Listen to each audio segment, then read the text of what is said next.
Everyone's doing well. This is the Canadian Foreign Policy Hour, a critical look at Canada's role abroad. I'm Eve Engler, coming to you from Georgiage, long been a meeting place of various First Nations. And there's a number of issues to get at this week.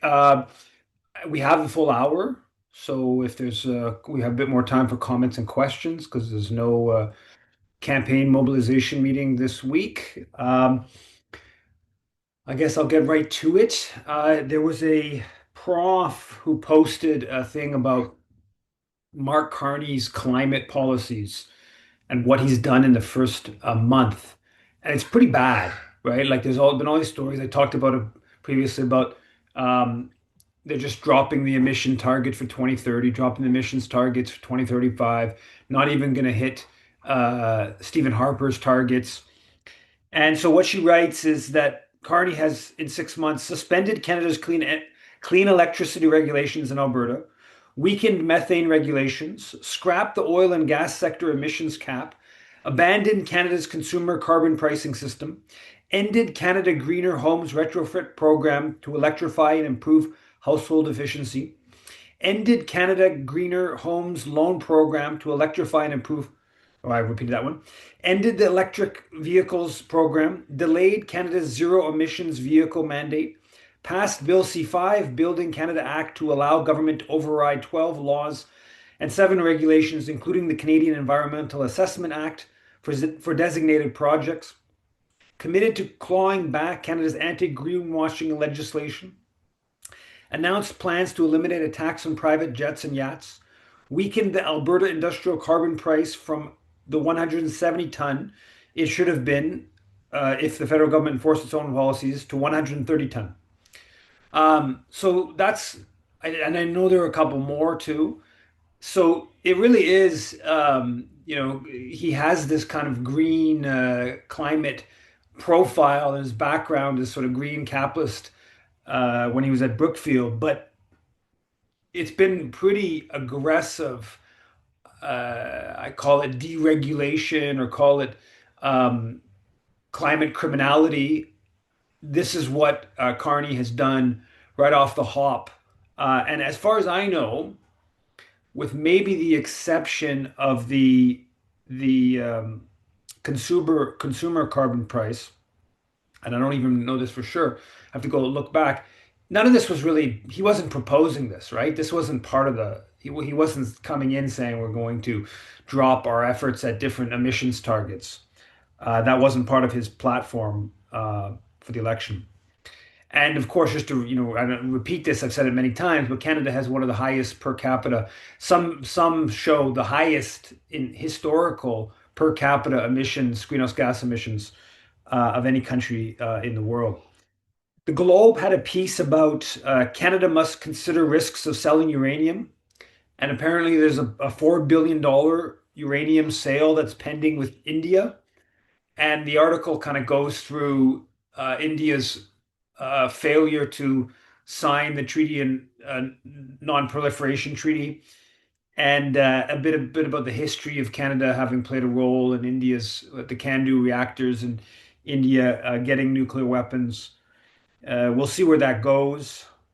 Um, the Global Affairs Twitter account congratulated the president-elect in Honduras participating in democratic process. We look forward to advancing shared priorities, including justice, democracy, and tackling corruption. I haven't followed what's going on in Honduras very closely, but I know there are allegations of meddling of certainly Trump meddled. That was pretty open, but also that there was I don't know exactly the details, but election shenanigans. So it's kind of interesting that some people refer to as sort of a CIA effort. I don't know enough to know exactly what's going on in Honduras, but the fact that Canadian Global Affairs is coming out and sort of recognizing, congratulating the president-elect Asfura is interesting. Of course, in 2009, Canada played a not huge, but certainly beyond passive, a somewhat significant role in the coup, the military coup in Honduras in 2009, and then very much backed the post-coup government um, and the right-wing party that was in power until the last election. Um, Rick Arnold had a piece on the Canadian Council of Canadians website, I believe it was. Is Canada aiding the United States in boat attacks? That goes over some of what Canada's been doing with Venezuela. I don't think there was anything particularly new in there, but it's good to see that there is some of the more kind of establishment left willing to provide some space for criticism of Canada's policy in enabling the Trump's attacks. And the attacks, of course, have ramped up. There was seizing of more vessels. Apparently, the Americans were pursuing one of these oil vessels. Um, there was a piece that Michael Byers had in the Globe. It was actually from, I think, about maybe 10 days ago, but I read it just this week. And I found it interesting because it was the headline of the piece was at least one part of the US campaign against Venezuela makes sense. And the basic point was that these so-called dark vessels that apparently are becoming a bigger and bigger proportion of the ships on the ocean, that they kind of fall into some gray area in terms of the law of the sea. And I don't know enough to know if this is exactly correct, but I'll sort of trust Byers on this. Michael Byers is an interesting player. He's prof out at UBC. I spoke to his class back when I did the Black Book of Canadian Foreign Policy. He ran for the NDP. He has quite a position in the Globe. He gets a fair bit into the Globe. Now, he's also pretty establishmenty on foreign policy issues. I have a section about him in my left-right book. Um, and he basically he's saying that international law or law of the seas, international law, changes with time, and that they should basically that the U.S. is targeting of these dark vessels is sort of legitimate because they are not properly registered. They're not, kind of following the rules. Now, that may make sense. That doesn't seem, it does seem dangerous, certainly from an ecological standpoint of, oil spills and stuff like that, that you want some degree, even if it's just minimal, kind of, registration, flagging, insurance of these vessels. So I'm not, against the idea of having more latitude to intercept for countries to intercept unregistered vessels. But what I found fascinating is this like they're going there's more and more of these dark vessels because there's unilateral, i.e., illegal sanctions being imposed on Russia. Whether you think the sanctions on Russia are legitimate or Iran and Venezuela, whether you consider them legitimate, in the case of Russia, I'd say they are closest to being morally legitimate. In the case of Venezuela and the case of Iran, I think they're completely illegitimate. With regards to Russia, I think they're question the legitimacy, the moral legitimacy is up for discussion. They contravene. They weren't passed by the Security Council, so they contravene international law.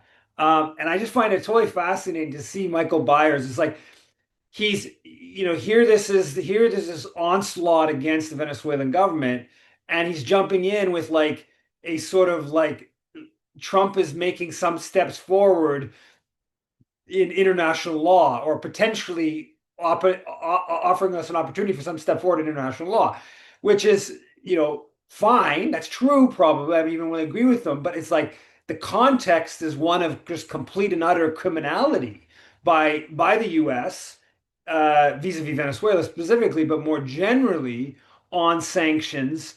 And if that imperial criminality of the U.S. is what it takes to make this potential advancement on some elements of the law of the sea, sorry, that's not worth it. I mean, very clearly not worth it.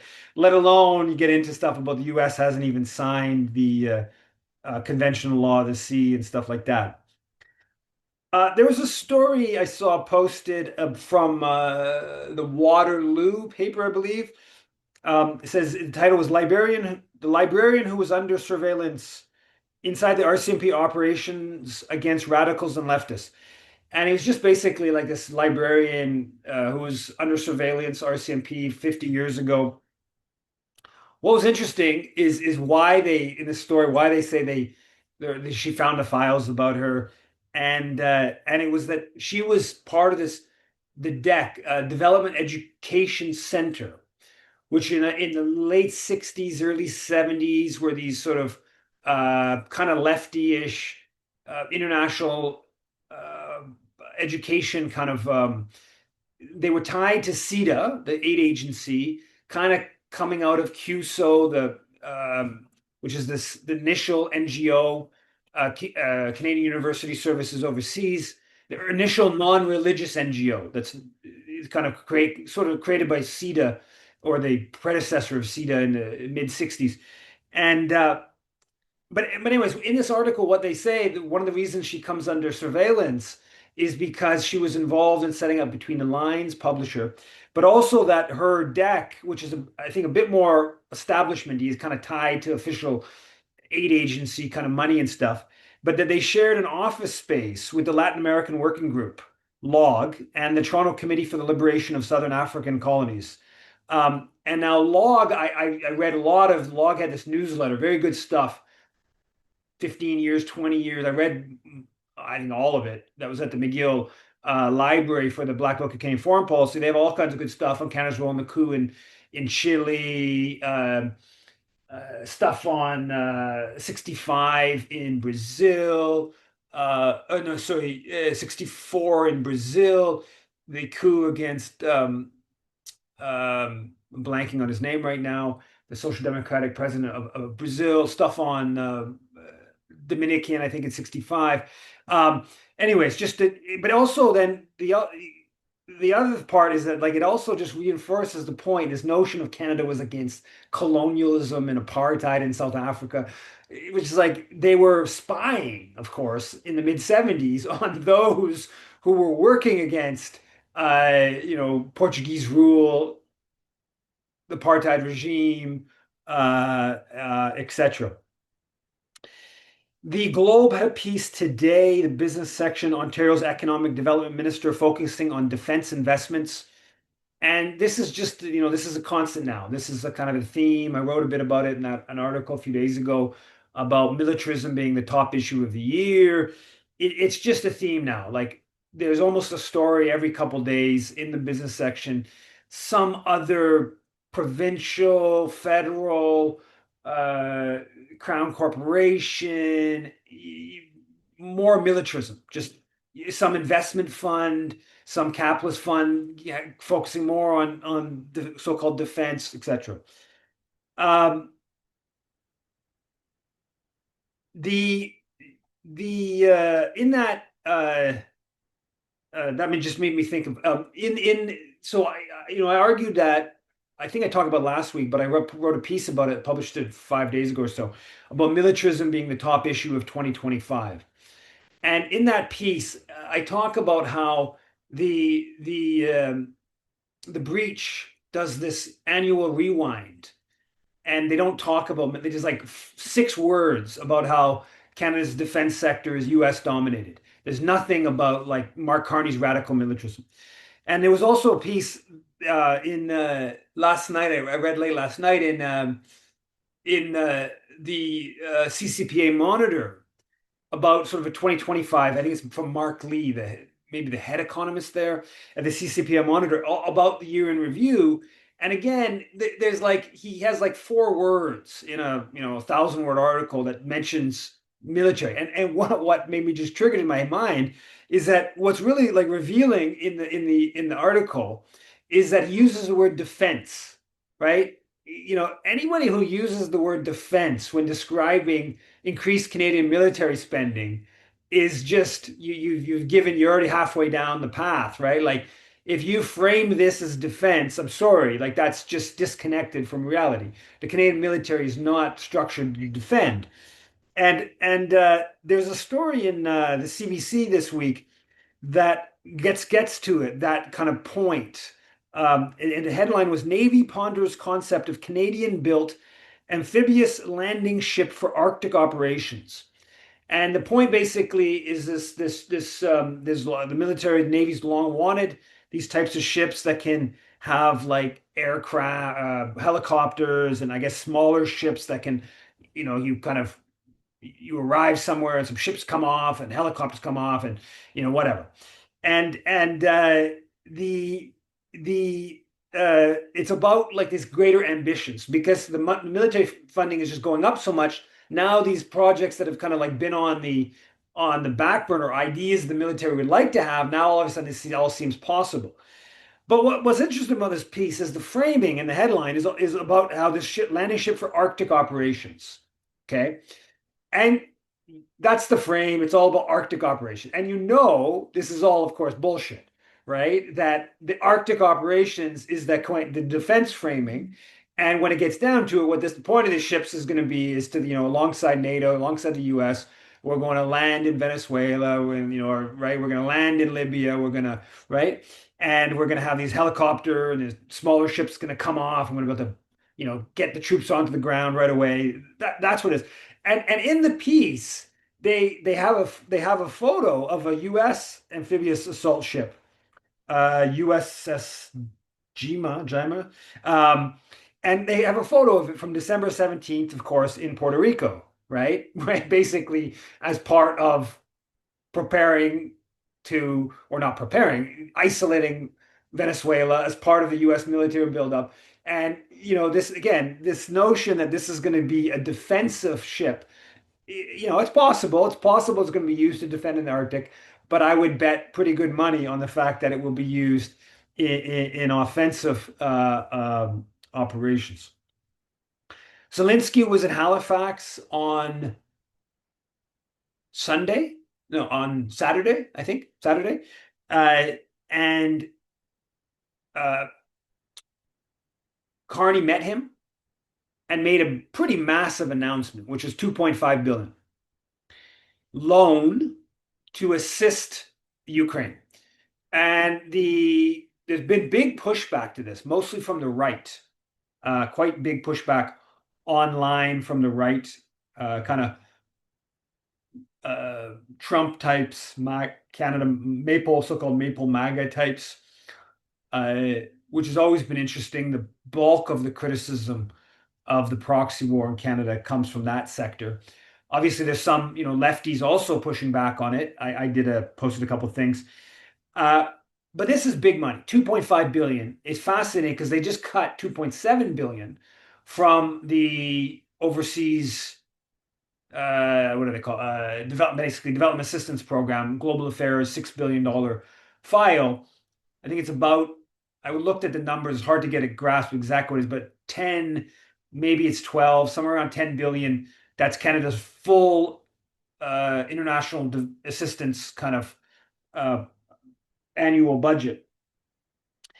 So they cut 2.7 billion over 4 years, so about 600 million a year. And now they announced this 2.5 billion. Now, supporters of this are saying this is a loan and Ukraine's going to have to pay it back. It's a loan that Canada's using to to open up some money with the IMF and the European Bank, and obviously Ukraine's going to pay it back. Bull. Some people claiming it's part of getting the Russian assets. I would be very surprised if Ukraine pays this back. And just like the big announcement from the European Union, they failed to agree on the Russian assets, but they gave a big, I think it's 90 or 100 billion, something in that range, loan over, I think, 2 years to Ukraine. And Ukraine only has to pay it back if Russia pays reparations or something like that, and somewhat tied, kind of like indirectly tied to the Russian assets that they've frozen, but not clearly. like that, in that case, the chance of this being paid back is very, very slim. Um, and this is big money. Now we're talking around something around 25 billion since early 2022. This is really, 6.5, 7 billion, I think, in arms, and the rest in different forms of mostly assistance to the government in Ukraine. All of this, I looked into it. I was trying to figure out what country is the biggest recipient of Canadian aid. Ethiopia seemed to be about the biggest, around 200 million a year, aside from Ukraine. So we're talking about like 20 times or more aid that's gone to Ukraine than any other country over the past 4 years or so. And this gets to this point, which I made over and over again. I don't see anyone make this point. Uh, is that basically, Canadian aid is a geopolitical tool. This is written about in books about the history of Canadian aid. The Colombo Plan was a geopolitical tool going 1950 to basic mostly about India, trying to blunt radical decolonization in India in the context of the Mao's victory in China and a fear that India would go in kind of somewhat of that direction, which was really not really communism. They framed it as communism, but what it really was radical decolonization. Uh, Leftist nationalism, if you want to frame it like that, socialist nationalism or communist nationalism or whatever. Um, and I've talked about this aid intervention principle. It's not as clear today. I mean, you see it in a slightly different form in Ukraine, which is that basically where the U.S. kills, where Canadian troops are killing, those are the biggest recipients of Canadian aid. And that goes back to the Korean War. You got Vietnam, you got Iraq in the early 90s, and then most obviously in the 2000s, mid 2000s, the top recipients of Canadian aid were Haiti, Iraq, and Afghanistan. And what connected those three countries was that those three countries all had U.S. or Canadian troops occupying the country. So aid's always been this geopolitical tool, and it's really important to know that there's other elements to it. Obviously, it's been expanding corporate interests, mining sector, others historically, but it really is principally a geopolitical tool. And I went into a bit of that history. But in this case, it's just, I mean, it's flagrant, right? Like no one believes that we're giving this aid to Ukraine because there's been some assessment that says, you know, the way to deal with poverty or right, this is going to be the best way to deal with it. It's very clearly this is a way to prop up a government that is fighting Russia that's tied into a geopolitical battle. I mean, of course, they frame it as democracy and sovereignty, all that, but it's of course connected to this geopolitical conflict. I find seeing the reaction to the aid, I think it's kind of interesting in that it seems to have provoked a bit of a backlash, which I think is good. It's too bad most of it's coming from more right-wing forces than people saying, "Hey, we provoked this proxy war.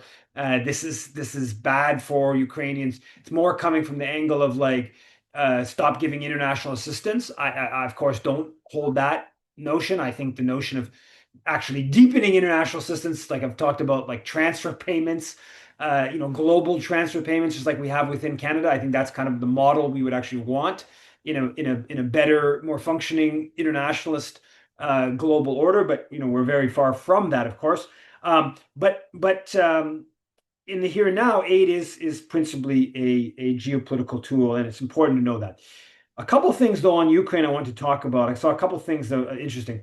So on Boxing Day, I bumped into this trans march, and I marched with them for 4 or 5 blocks, and they to the end point, which is this building by the bus station, where apparently they just the provincial government cut back a service that was housed in this building. And during the march, this is not very big, 150 people. I agreed with pretty much all the slogans I heard. Clearly leftist. Obviously, they were criticizing a number of policies on resources to trans community. Um, but it was sort of like I agreed with what I heard. And then but in it, I see there's two people with one with a Ukrainian flag, and then with a placard that's about Russian occupier. This I don't actually don't, with the words that were written on this placard. I don't disagree with what was on the placard.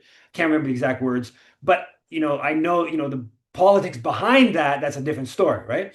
Um, so we end up at the end spot, and a couple of the organizers speak brief speeches. Totally agree with it. They're clearly anarchist kind of crowd, trans anarchist crowd. Uh, Two people speak briefly, da, da. And then these people, francophone. I think she said she was Ukrainian, but she spoke in French, and her French was very good. It sounded like her first language. Starts speaking about Ukraine, and it goes on for minutes and minutes. Very, very cold out. I decided basically 3 minutes into this to leave. I think she was the last speaker. I'm not sure. And I was really just taken aback that here you are, 4 years in this, almost 4 years in the proxy war, and still at these sort of anarchist events, they're still kind of coming at it all from the NATO lens. They take uh, a sort of LGBTQ angle to it, but this is basically essence comes from this is sort of NATO, and the fact this was like this person was given tons of space to speak at the end of the march, I found totally fascinating. And in a similar dynamic, Tennille Johnson, NDP leadership candidate, she did an event. I did participate in an event. I didn't see it, but it was an international focused event. And she sent an email with bits about like the different speakers that spoke, and I gave a couple like a paragraph or two about what they'd said. And all of it, it seemed I agreed with. There was somebody, Miles Howe was on charities, who was, with Just Peace Advocates, great stuff on charities. He gave a little blurb about him. Another one on Palestine. Another one had a bit of an indigenous, and then I forget what the other one was. But so there was like four other speakers that were, I just reading a quick paragraph, sounded good stuff, agreed with. And then it was the Ukraine one.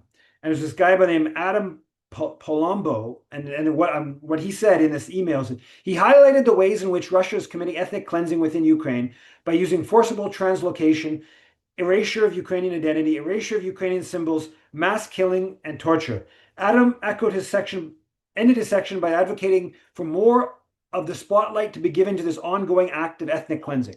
Of course, what we need is more spotlight on Russia's crimes in Ukraine. That's what the NDP needs to be putting out, because the Canadian media has not dealt with that issue properly, right? Like, and so you just see these examples of in like very left spaces, the still it's just the proxy war kind of support indirectly sometimes, but nevertheless, this is all, of course, proxy war support is still quite strong.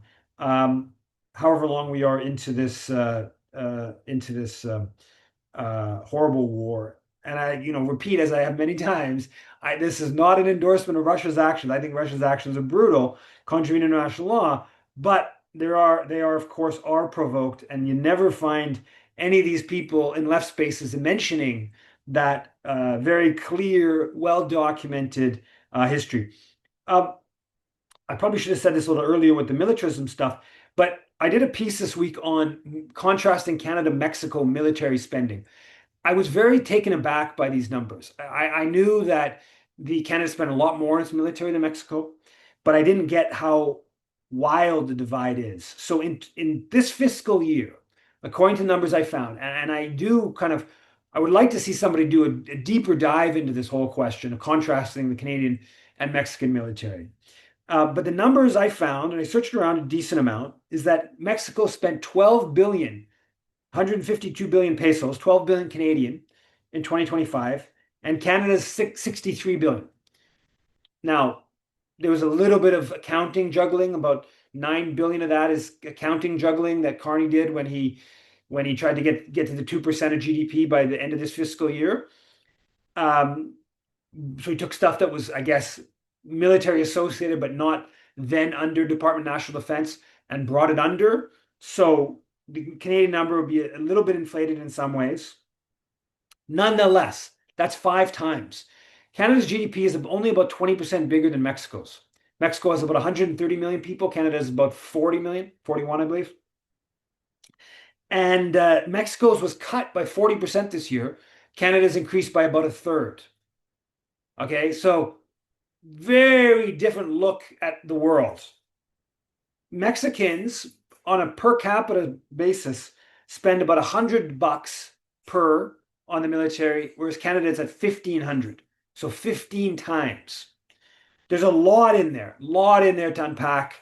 Why does the US not put the same pressure on Mexico to increase military spending? Why does Mexico not see threats like Canada, China, Russia, Iran, North Korea, whoever, that Canada sees all these threats, but Mexico doesn't see those threats? Why is that? Mexico, from a defensive standpoint, Mexico's, of course, been invaded and had more land taken from the U.S. than Canada has. So the Charlie Anguses of the world, who are justifying all this militarism through this sort of anti-Trump, defend ourselves from Trump's annexation threats. Mexico actually faces much greater threat. All kinds of Republican officials keep threatening to invade Mexico. Anyways, there's a lot to unpackage. I think the Mexico, to me, the Mexico stat is probably the best pushback against this militarism we're seeing. This business that we have to increase military spending as part of a trade relationship with the US. Well, Mexico is more dependent on the US for trade, right? So I think it's something we need to talk about now. Of course, Mexico, in certain popular discourse in Canada, comparing Canada to Mexico, elicits all kinds of kind of like sort of racist and Eurocentric and whatever kind of pushback. But nonetheless, I think it's an important one to flush out, talk about. Tyler Levitin, the former head of IJV, he posted about how neither Mark Carney or Anita Anand have made a single post on this platform, X, about Gaza since the fake ceasefire was announced. So I guess in 3 months now, over 400 Palestinians killed, all kinds of violations, of course, by Israel, ongoing efforts at ethnic cleansing. Not a comment by Carney or Anand, according to his investigation. Mayor Weinstein, the former head of the Jewish Defense League, has a post today about Operation Proteus, or specifically a photo of Canadian soldier training Palestinian security officials in Jericho, at some facility in Jericho. It suggests that they're preparing them to move into Gaza, which I think is a reasonable possibility. It's fascinating that it's this, like, he's framing that we're training the terrorists. How dare we train the Palestinians? Now, of course, Israel sees the PA security force as a way to administer its occupation in the West Bank and potentially want them to move to Gaza. But the Operation Proteus deserves a lot more attention. The There's all these posts in the last few days about the what happened in the Eaton Center in Toronto. Great action. Whoever did it, I don't know exactly organized it. I think it's PYM in Toronto. Great action on Boxing Day, big banner, total panic online, all these Zionists panicking about this action and Canadian arms sales to Israel. And there's then another banner drop that's like a photo of Netanyahu, war criminal, something or other. I forget the specifics, but a total panic, totally Zionists completely losing themselves online. And so I posted all over, and they're saying, enforce the law, enforce the law, enforce the law. And so I posted all over, basically, yeah, let's enforce the law. Let's stop the arms sales that violate the Export-Import Act. Let's stop the registered charities violating CRA rules on the IOF, West Bank settlements, racist organizations, municipalities. Let's enforce the Foreign Enlistment Act on the groups inducing Canadians to join the Israeli military. Let's prosecute those who've fought in Gaza under the War Crimes Against Humanity Act. And so there's somebody in this post, some anonymous Twitter account posts in response to this. He says, Eve Engler is the law and order candidate. Okay. And I actually I like this. And it's kind of, I think, a bit tongue in cheek, but I think there's a big error. I think the Palestine movement has made a big error. And I was thinking about it in a slightly different direction.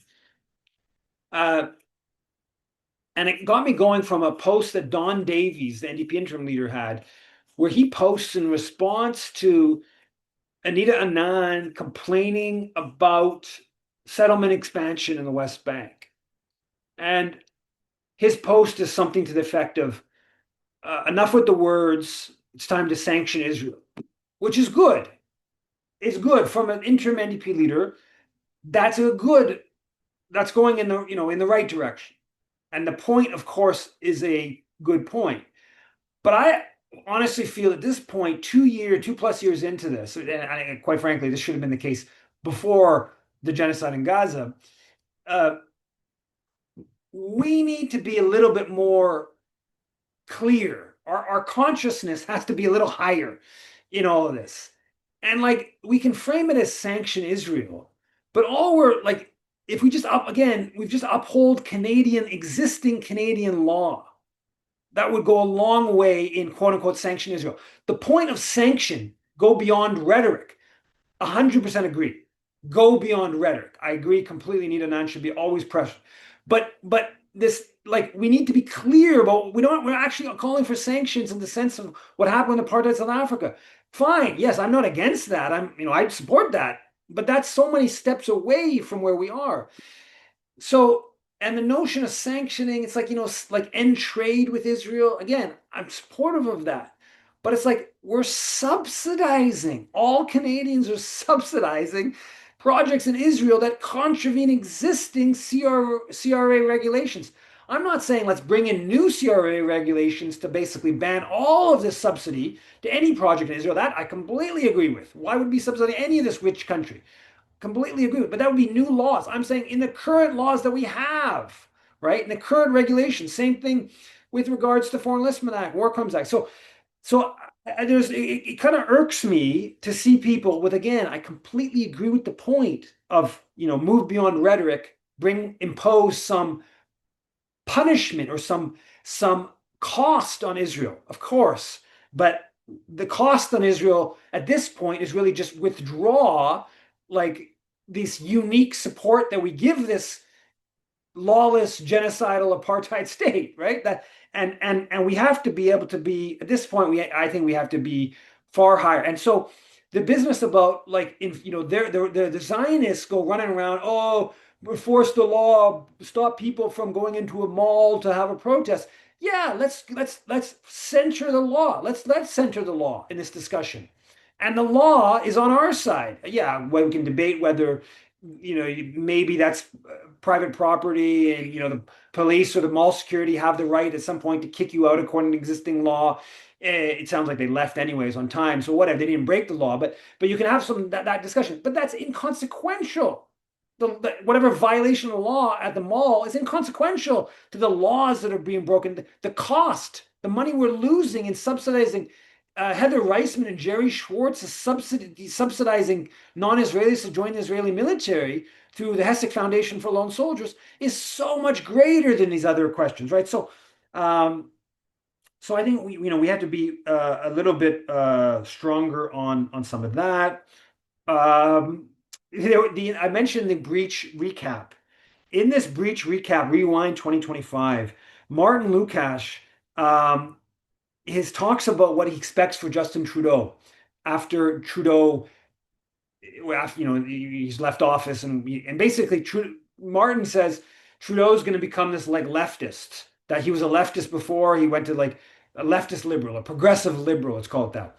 And he went to Council Canadians meetings and Indigenous Solidarity meetings, Martin says, and he's going to probably go in that direction. And Elle Jones is kind of stunned immediately. She says, "What?" And then lets him finish go on to, and then she kind of goes back.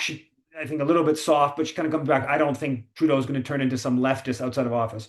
But what to me was like the takeaway from that is just this deep racist that basically Jewish supremacist colonialism, which is what Zionism is, has not been delegitimized on the left at barely at all. And Martin saying that Trudeau could be this leftist is that because what did Trudeau do in the last days in office? He goes and calls himself. He says, "I'm a Zionist." He goes to his anti-Palestinian forum and says, "No one should fear being called a Zionist. No one should be in Canada should fear calling them Zionists. I'm a Zionist." So 18 months into the live stream genocide that he enabled in so many ways, right? Won't even uphold Canadian law. He then puts like the cherry on top of the cake and then like gives this like bizarre support for racism, right? What the UN 1975 referred to as racism, Zionism, form of racial discrimination.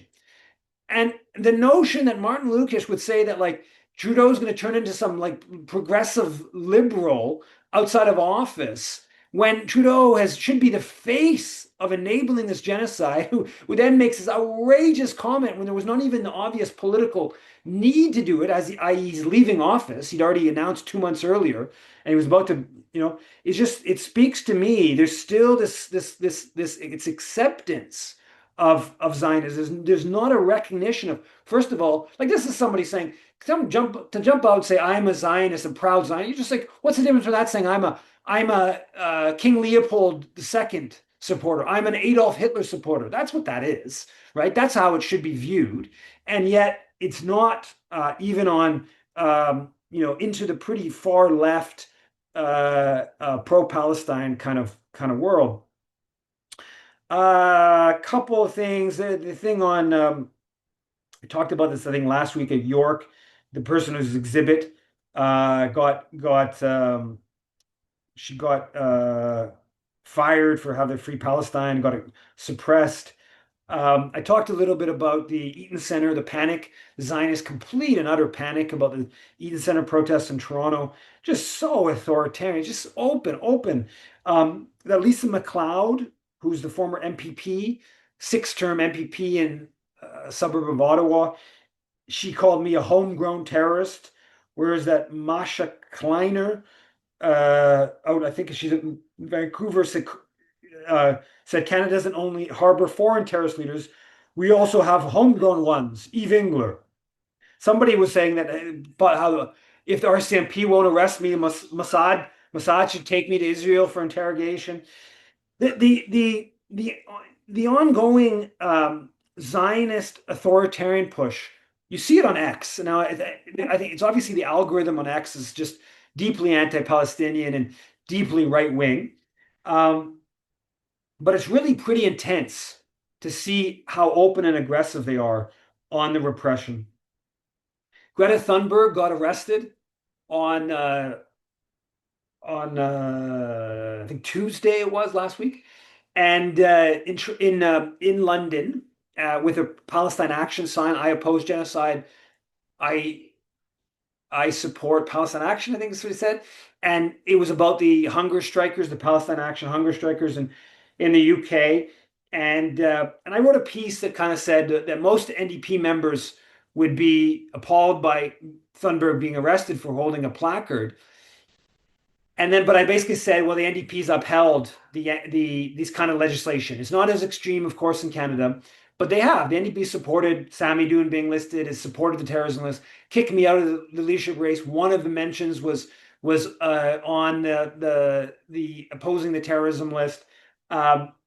Has not opposing Bill C9. They seem to support Bill C9, which is going to just deepen the terrorism list's ability to, if you hold a placard, a Sami Doon placard, you can go to jail. And so they completely concede to the Zionists on anything to do with terror. Any labeling of terror, the NDP is completely conceded to the Zionist. Now, of course, Israel is the Zionist, like is the terrorist entity. I mean, come on. It's just like the notion that Palestinians, I mean, it's just by magnitudes of however many dozens or hundreds, Israel's responsible for more violence. And but yet you have this total conceding on that by the NDP. The final thing I'll say is that I'm going to be doing a tour in February. The tentative titles, "The Failure of Social Democracy NDP support for militarism and imperialism. If anyone wants to organize an event or knows people locally that want to organize an event, please do get in touch. And I'll leave it at that. I see Hans, and I'll make Laura a a co-host. And oh yeah, there you are, Laura. Yep, you did. Okay. Go ahead, Hans. Can you unmute, please? Oh, sorry. I think Hans? I'm online. Uh, a question that has been bugging me for a long time. Uh, did Israel know in advance of what was happening on October the 7th? And somewhere along the line last week, I heard that the long postponed investigation on what really was supposed to happen in this Israeli investigation is on again. On December 18th, I got something in my Substack by Lee Camp. He makes numerous convincing points that indeed Israel knew for as much as 2 years in advance what was actually going to be coming down the tube from the side of the resistance in Gaza. Um, I must have missed you commenting on that, so I'll give you an opportunity now. And I also want to thank you for the past years doing the homework that we all should have been doing in detail, examining what's really happening around us and that we're paying for. Thank you, Eve. Thanks. I honestly don't. I didn't see that article, and I don't really have any knowledge. I assume Lee Camp has much more than knowledge than I have on the issue. So I don't know. I know I've seen mentions of that, here and there, but I don't really have any. I haven't followed it close enough. Eve, can I ask you, what is the pushback in Canada on the increased military spending? How are people reacting to that? Isn't there, in terms of what else is going to be given up, which apparently aid, politicized or not, social programs perhaps, like what is the pushback? Or is there? Well, I mean, there was a little pushback on like the draw the line protest. That was the most exciting pushback on September 20th, where that coalition did have militarism as part of it. But Mhm. honestly, it's pretty minimal. The issue that most I find just like most irks me, or the importance of pushing at every different lever to get formally part of this NDP race is the fact that militarism is the top story, in my opinion, the top story of 2025. And the NDP, as I wrote in that piece, the NDP is blocking that issue from just being discussed. I mean, he didn't talk about it in the November 27th debate in Montreal. Our platform is quite extensive response to Carney's militarism, and they kick us out of the race. There's a little bit, Avi had an event in Toronto, uh, maybe on the 15th 17th, about 10 days ago or so, that had a militarist side to it. It was something militarism, something I didn't go. Hans actually I think went, and my understanding is that he kind of didn't, he didn't really talk about militarism that much, but it was kind of the whole umbrella was militarism. Oh, militarism and the climate, I believe, is the title. And I would say it's remarkable how little, like compared to how many stories there have been in the business press specifically, but just in general, about the militarism, and then how little pushback. Like I said, I mentioned the CCPA, right? They have a story about like kind of their rewind on 2025, and there's like 4 words in the story that talks about defense. Same thing, the breach, right? They have their rewind in 2025, and Mark Carney's militarism is not like even up for discussion. And I mean, it's like a few words again about how the arms industry in Canada is U.S. dominated. But it's like not. I don't know what the bigger news story of 2025 is, you could argue maybe it's, Trump's impact on Canada. But like militarism and Carney's radical militarism is a top story by any definite, any way you look at it. It should be a top story of the year. And NATO going to 5% of GDP. I mean, Mm. the history books might look back and say NATO's decision to go to 5% of GDP, that's what leads to, World War III, right? The Russians, of course, see the 5% of GDP as a threat to them, and they see that as an escalation in a already, pretty lively proxy war happening in Ukraine. The Chinese don't see the 5% in a good light. They see that as escalatory in that dynamic. Now you see what's happening with Taiwan and the big American military sale to Taiwan, and Japan and Taiwan really escalating with, and China has this exercise today or yesterday, pretty big military exercise. So I mean, the history books could look back and say NATO saying 5%, which Carney agreed to and did a bunch of things to, before the agreeing to that of getting to the 2% immediately this year. You can go, history books could look back on that and be like, this was kind of the moment that unleashes whatever might, hopefully it doesn't happen, of course, but unleashes whatever might be unleashed. And yet you're not even talking about it in like left-wing spaces. That's pretty remarkable. Yeah. So, yeah, I would say there's not very much pushback, is the reality of it. Yeah. Shocking. Okay, Nadia, we have quite a few questions now. Nadia, go ahead. Okay. Thank thank you, Eve. I just wanted to say that uh, both Egypt and another country, which I can't remember, did alert Netanyahu to the danger that was going to come about. They did alert him. He knew, but because he was in big trouble and he was supposed to answer in court for his um, he's not clean. So in order to uh, avert the lawsuits against him, this October 7th was a very good a very good deal for him, and also um, Israel is losing the war of reputation. They've been forever, ever since the Holocaust, they've been claiming that they're the victims. And the propaganda is not working anymore, and they're panicking. They're really panicking. So I wouldn't put it past them as they did in 1994. They put explosives in the British embassy because they wanted more protection.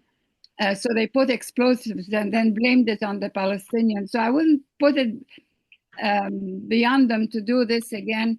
And as far as what you were saying about the Carney investments in armaments, the only people they serve are the military-industrial complex. That's who they serve, these investments. They don't serve anything else. There's no way that no matter how much we put into the in armaments, we cannot equal the power of the United States, and the United States is the only one that we should fear, the only one that would be attacking us. No one else is going to attack us except the United States. I don't know what you think about that. Yeah, I mean, I agree. I agree. And that's why the incoherence of, someone like Charlie Angus or some people on the left that kind of frame, we have to increase this military spending, we have to have this 300,000 person reserve, quote unquote, citizens army or people's army because of Trump. The Canadian military is completely structured to support the US, right? And so, it could change in its structure, but there's not, that evidence isn't there.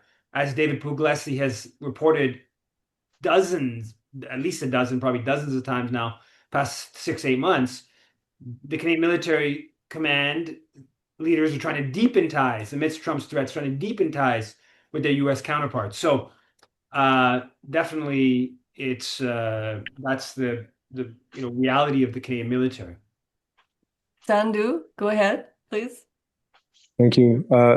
Just to change the subjects a bit, I don't know if you've been following, Eve, the development with Somaliland and Israel's recognition of Somaliland.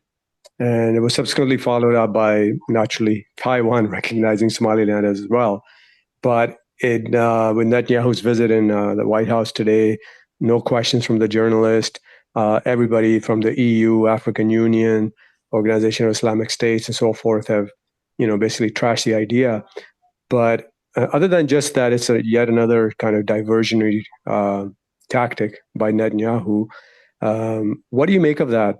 And there's been actually quite a not muted, but actually quite a positive reaction from the Somalilanders themselves. So I'm just curious to see how do you frame it? What do you think about it? Thanks. Well, it seems like, I mean, there's the first thing comes to mind on this is just Israel is just completely lawless. It's just the ability to just do whatever and to have all its supporters to see them like all of a sudden jumping. Now, this is a great, no matter what the Israeli government does, there's all these people online that just defend it. There's just, it's remarkable, honestly. I don't think there's any equivalent any country in the world equivalent of that kind of propagandists. And tomorrow Israel could say it runs Canada, and its propagandists in Canada would be, like, yeah, well, obviously that would be a good thing. Whatever, they come up with whatever argument that the Israeli government puts forward. Now it does seem like part of it is it's at least considered plan is to have a place to dispatch Palestinians in Gaza to, right? And part of the problem has been to find where to send people as part of the ethnic cleansing plan. So I think that's one of and Israel had said if Somaliland had said we need recognition to potentially do that. I'm curious to know how popular this is in Somaliland. I mean, they have their obvious self-interested reasons, those who want to break away from Somalia, to be supportive of this.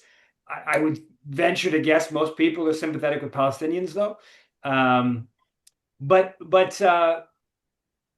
yeah, I mean, and it's obviously getting a reaction, from the African Union standpoint. I know Ethiopia seems on board because Ethiopia wants Somaliland as part of a access to port, and I think that basically some Ethiopia's tried to agree to or has sort of said they might recognize Somaliland in exchange for access to port, and of course Ethiopia is landlocked.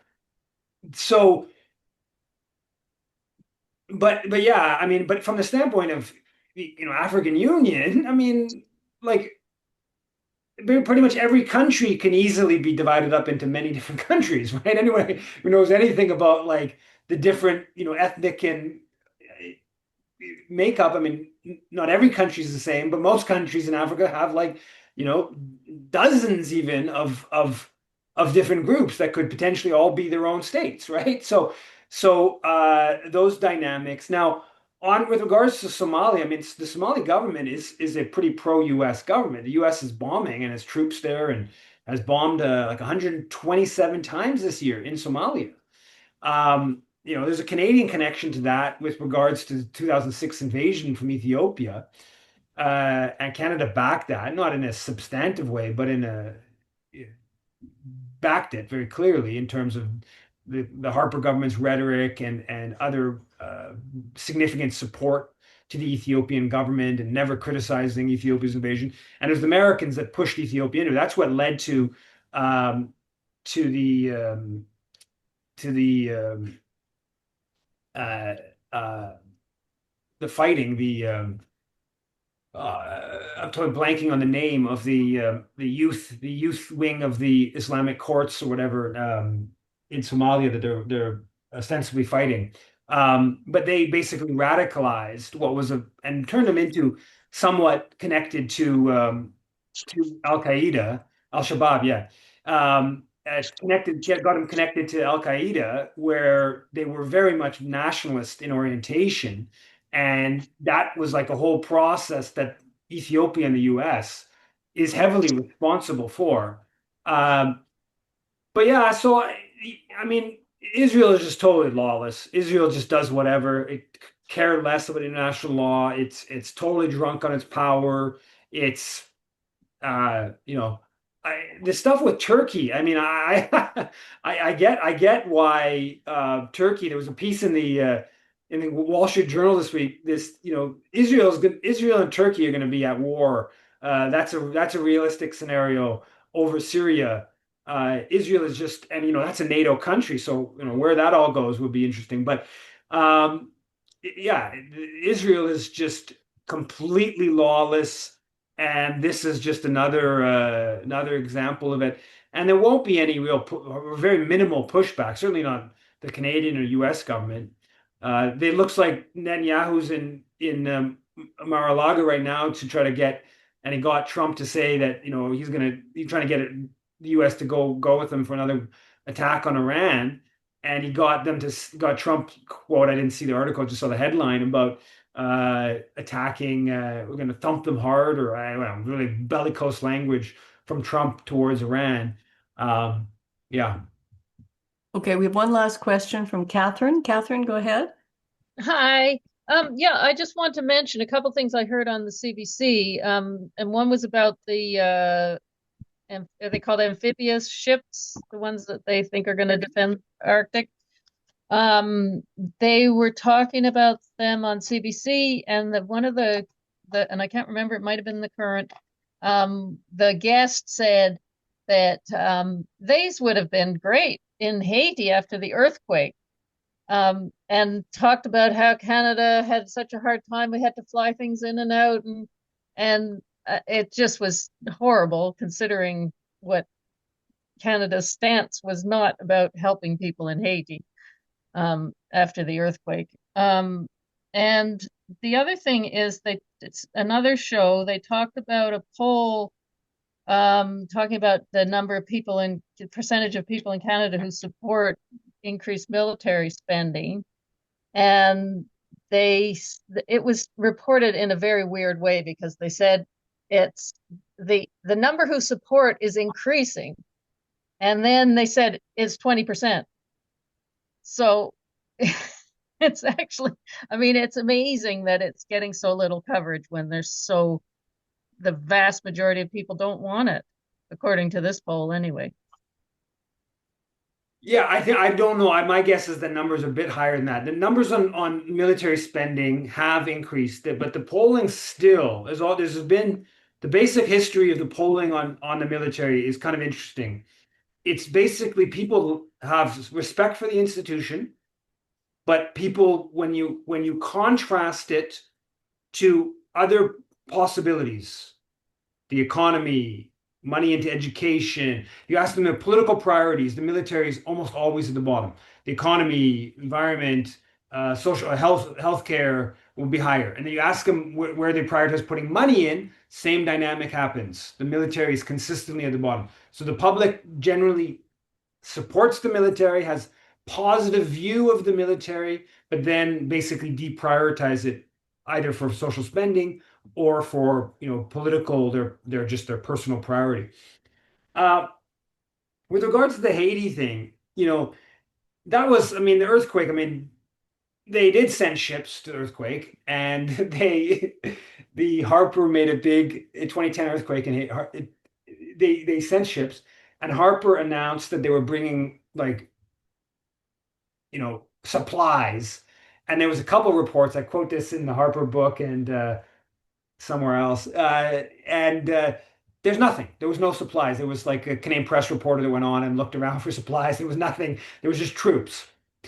And that fit with what was I mean, it's still, I think, one of the most revealing things of Canadian foreign policy that I know, which was a year or so after the earthquake, the Canadian press published a story. I think it's Lee Bertum quoted this 3 or 4 or 5 different places, articles. And they showed that what they concerned about in Ottawa was control. They were concerned that there would be a power vacuum and it would offer an opportunity for Aristide to return from exile in South Africa, and it could lead to some sort of popular revolt. And he gets the internal files that show that. So, 100,000, 200,000, however many people died exactly, there's some dispute on those numbers, but it's a huge number. No one disputes there wasn't wild death and destruction in Port-au-Prince and in the region. And the decision makers in Ottawa's concern was to send troops to control Haiti. So every human being in the world, even the most racist, whatever, would be like, okay, some compassion. There was this terrible tragedy. And, however you formulate, the most racist, whatever, I don't know exactly how they formulate that, but some element of like, okay, we want to, get help out of people who are under buildings. We want to get some water or some basic food, whatever the supplies that you would want in that context. That's what everybody who's like a human being would say or think. But the people in Ottawa were like, how do we control Haiti? Right? It's just like that's the level of inhumaneness. Like to call it imperial, call it whatever as well, but just in a simple inhumaneness that is just remarkable. And this was reported on in the Canadian press. This isn't me making, I knew this right at the time. I said, why does the US send 12,000 troops? Why is Canada sending 2,000 troops? There's not a war, there was an earthquake. Why use all these troops? They didn't send the heavy urban search and rescue teams. Canada has all these different cities. They never sent them, they sent troops. Why did they do that? We knew that at the time. We said it, but we couldn't prove it. But then they proved it a year later or 16 months later or whatever it was. And then it got published. Oh yeah. I talk about it in the propaganda system book because it was a Canadian Press Wire story, but the only physical paper that ran it was the Kamloops Daily News, right? So all the outlets that have CP, that have the Wire, didn't bother. They decided that wasn't a story. The only outlet that I found, I think, was the Kamloops Daily. I was in the propaganda system. I don't get anyway, some small town paper that like they didn't get the memo that like this was like really damning information. Anyways, that's like one of the most revealing looks at what drives Canadian foreign policy. But yeah. Okay, thanks, Eve. I think that's it. Thanks very much. Okay. Night all.